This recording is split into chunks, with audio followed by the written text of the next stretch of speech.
Hey everybody, Main Brew Guy again. I still got a few more beers to go through. I got a lot all at once. So the next one here is from Mike Dean at the Dean's List. Crowdstrike, Ukrainian Imperial Stout. This Imperial Stout is as thick and convoluted as a conspiracy theory surrounding the 2016 election. This concoction is soaked in oak and full of Kentucky bourbon. Enjoy the Dean's List. 11% ABV. I think he said this is the one he was brewing the day him and I recorded together. I believe this is the one he added bourbon to, as I alluded to in the video. The Dean's List, which apparently is in Florida, but that's still like 4 hours away from me. Florida's a big damn state. All right, Crowdstrike. It's appropriate. Oh, 2 dark beers in a row. The last one I reviewed was the one from Nick and Brandon. So the Crowdstrike is appropriate beer for the impeachment. Oh, a lot of sediment. I'm going to leave that behind. That has a head on it. A small one. A scant head. Let me waft that up a little bit. It's got legs like crazy.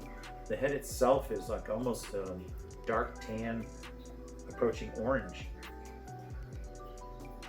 Okay, so I get bourbon, I get oak even. Yeah, bourbon oakish kind of thing going on. Interesting. Yeah, definitely some oak there. It's like white oak. Definitely white oak, bourbon. Well, it makes sense, right? Because the bourbon is soaked in white oak barrels. So that's coming through on there. Nothing else. Just that. No grain bill. Nothing else. Okay, so let's go in for that was pretty simple on the aroma. Let's go in for the taste.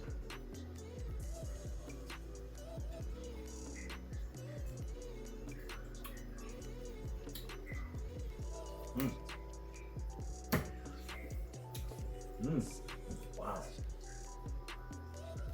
That is complex on the flavor. More complex than the aroma. So I'm getting more of the dark malts. I am getting the oak. Definitely getting a slight bit of bourbon. I'm getting, it's hard to tell. It's like if this was put on oak chips or not, or it was just oak that I'm getting from the bourbon. But I'm getting a sort of that drying tannin kind of thing that you get with excessive dry dark malts or excessive oak tannins. But it's very mild.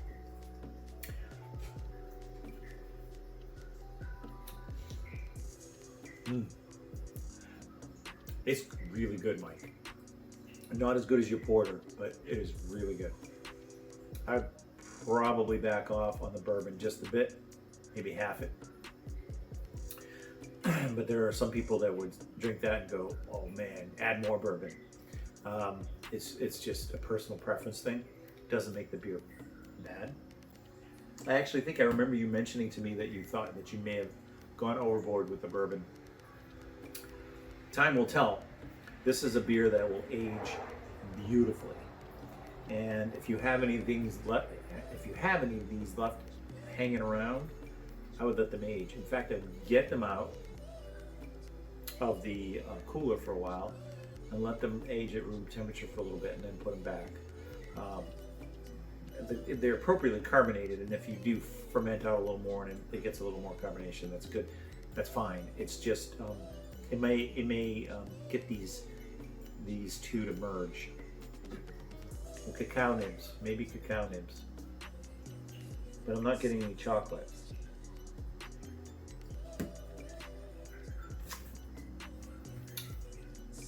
I'm almost getting a peppery thing going on too, right? Just before it turns into that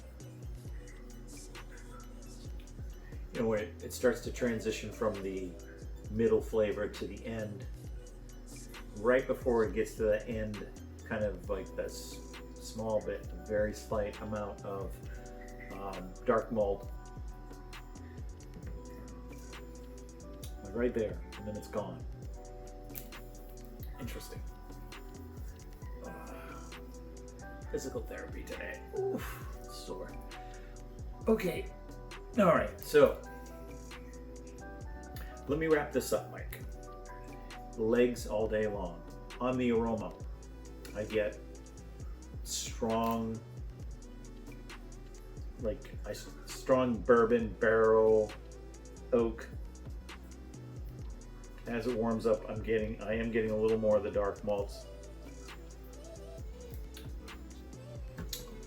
Beautiful beer. Look at this. Look at the way that hangs on the glass. There's alcohol there, but no heat. That's really nice. It's like you know it's got a good amount of alcohol on it, but it's not hot. It's no fusel alcohols. And this is where it comes down to where I was trying to say earlier. I don't know if I'm going to cut that part out and put it in here. I ramble, and I don't like to repeat myself, so anyway, if this is the first time you're hearing it on the video, your brews, there is nothing wrong with your process. Your process is impeccable. All the beers that I've ever had from you, there is no off flavors, there's no phenols. Everything you're doing, your water profile seems to be good for these darker beers. I don't know how they are for Pilsners. But the beers that you brew, typically that I've reviewed, are all big, darker beers. So IPAs as well. They all are appropriately, the brewing salts are there, your water profile is right where it needs to be. I'm not getting any off flavors from chlorine or chloramates. So that's great. Your fermentation is dead nuts on. It's perfect. There's nothing wrong with your fermentation. So you're appropriately using the right amount of yeast. So the yeast load is good. The fermentation temperatures seem to be rock solid on all the beers I've had from you, and I've had more than just the ones you sent this time. Of course, I sampled your beers at NHC as well.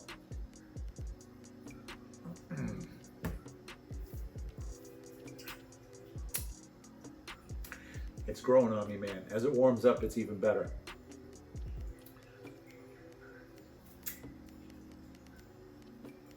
I would let this one age. This one can only get even better with age. If you remember my Belgian quad that we had at NHC, that was 5 or 6 years old. I hated that the first 3 years. I couldn't even drink it. But after about year 4, year 5, it started getting really good. And you tried that beer there, and I think you agreed that was really good. This beer, I don't think we'll have to go that long. I think in a year from now, this beer will be like, enter it into a contest. You probably should hang on to probably half a dozen of these at least, and then enter them into a contest, because you will win hands down. This beer is amazingly good. You can tell right now it's just got some really sharp edges, some harshness where you can tell that all the flavors haven't blended together yet. But nothing's out of proportion. It's a great tasting beer, great drinking beer as it is right now, but it can only get better.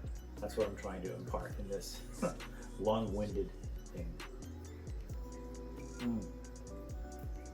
But I will enjoy this, Mike. Oh, by the way, Game of Cones, Brew Tubers. You're gonna like the bag. Let's see if I can get that in the shot.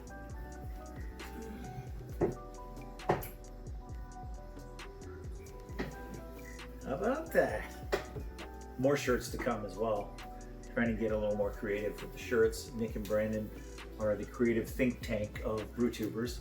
They've been coming up with some really cool ideas. This being one of them. And you should get some shirts, man. The material is really nice. But what I've noticed is they run a little small. So I'm rambling. Mike, thank you so much for this beer. It is amazing. I hope you have more of these. Let them hang around. They will be amazing. I would even say 6 months to a year, this is going to be a totally different beer. Really good now. It's going to be like exceptional as it ages. Cheers, buddy. Thanks for the beers.